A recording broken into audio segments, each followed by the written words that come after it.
Inilah podcast Marasa. Ini tempatnya untuk kita berbicara. Assalamualaikum warahmatullahi wabarakatuh. Salam sejahtera untuk kita semua. Pada kesempatan kali ini, kita akan membahas mengenai salah satu core values ASN, yaitu kompeten. Oleh karena itu, telah hadir beberapa narasumber yang akan mengupas tuntas terkait kompeten. Kepada teman-teman, silakan memaparkan tugasnya masing-masing. Assalamualaikum warahmatullahi wabarakatuh.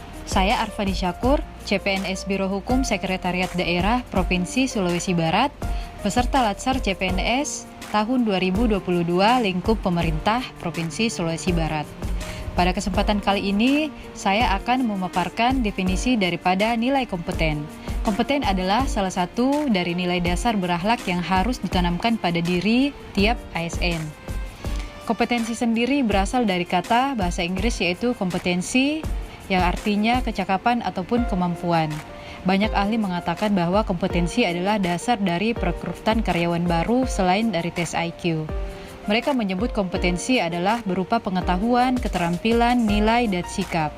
Di luar hal itu, penilaian kompetensi adalah didasarkan pada aspek pengakuan, pemahaman, pengkajian, umpan balik, dan permohonan. Undang-undang dan peraturan pemerintah telah mengatur tentang standarisasi kompetensi.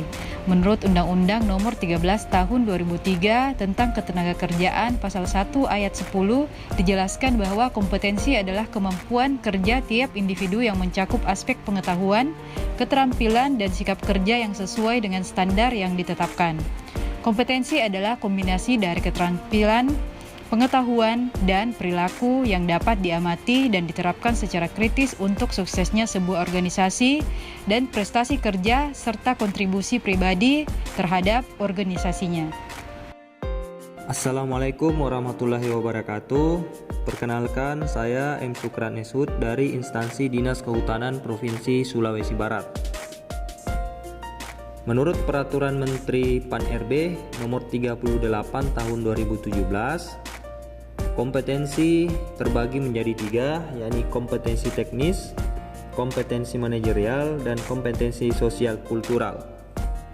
Kompetensi teknis merupakan pengetahuan, keterampilan, dan sikap atau perilaku yang dapat diamati, diukur, dan dikembangkan yang spesifik berkaitan dengan bidang teknis jabatan.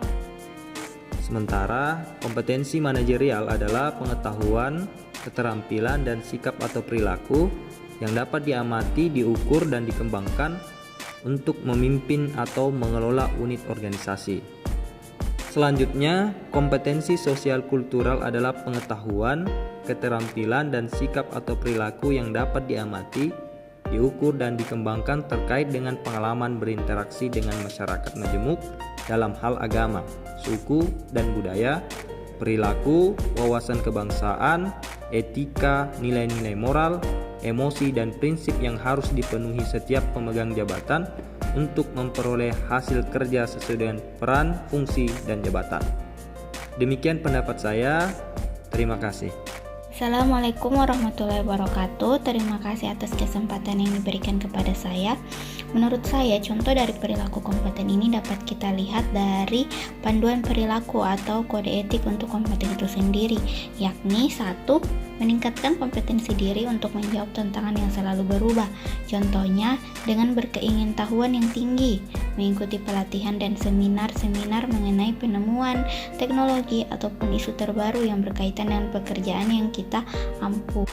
Proaktif dalam membuat inovasi yang dapat membantu pekerjaan. Yang kedua, membantu orang lain belajar. Contohnya saat kita mendapatkan ilmu, informasi, ataupun pengetahuan terbaru, kita dapat membagikannya kepada teman yang belum mengetahui. Memiliki kemampuan komunikatif yang diplomatif dan persuasif untuk dapat menumbuhkan semangat belajar dari teman kantor kita. Dan yang ketiga, melaksanakan tugas dengan kualitas terbaik. Contohnya, semangat berprestasi untuk mencapai target kerja. Saat mengerjakan tugas jabatan, kita selalu menyelesaikan dengan hasil yang optimal dan teliti saat bekerja. Seperti itu, terima kasih. Assalamualaikum warahmatullahi wabarakatuh.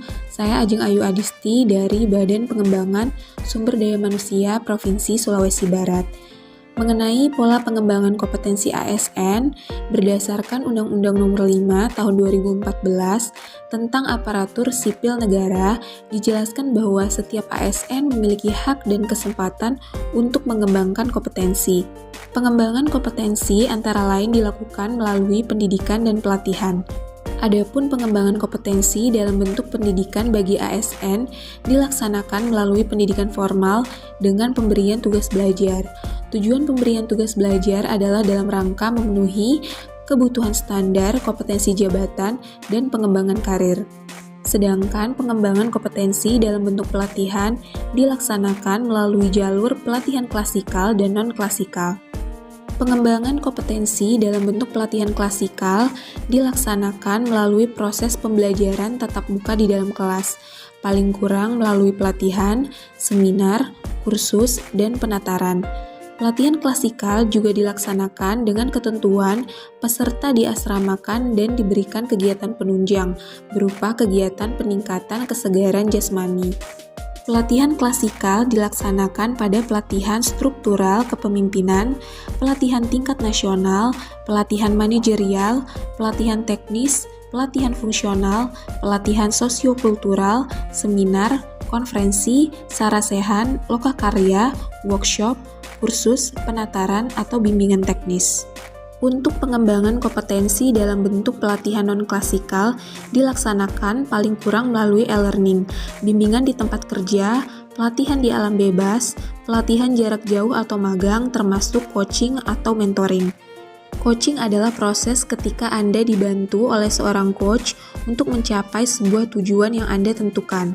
Seorang coach juga akan berfungsi sebagai partner untuk memastikan Anda menjalankan hal-hal yang Anda lakukan. Sedangkan mentoring adalah proses berbagi pengalaman dan pengetahuan dari seseorang yang sudah berpengalaman kepada seseorang yang ingin belajar di bidang tersebut. Maka secara garis besar saya menyimpulkan bahwa pola pengembangan kompetensi ASN dapat ditempuh dengan cara pendidikan dan pelatihan. Demikian penyampaian saya mengenai pembahasan pola pengembangan kompetensi ASN.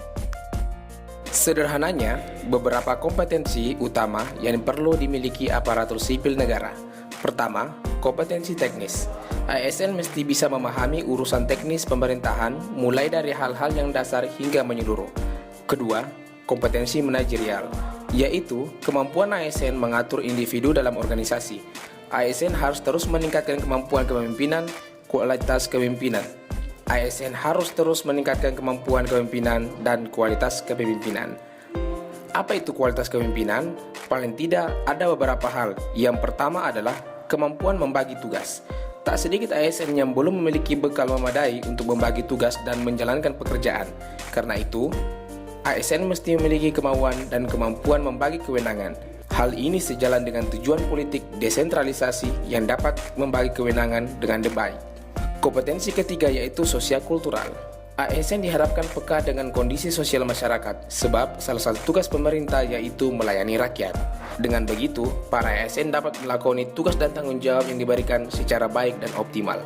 Demikianlah ulasan kami terkait salah satu core values ASN yaitu kompeten. Terima kasih telah mendengarkan. See you next video.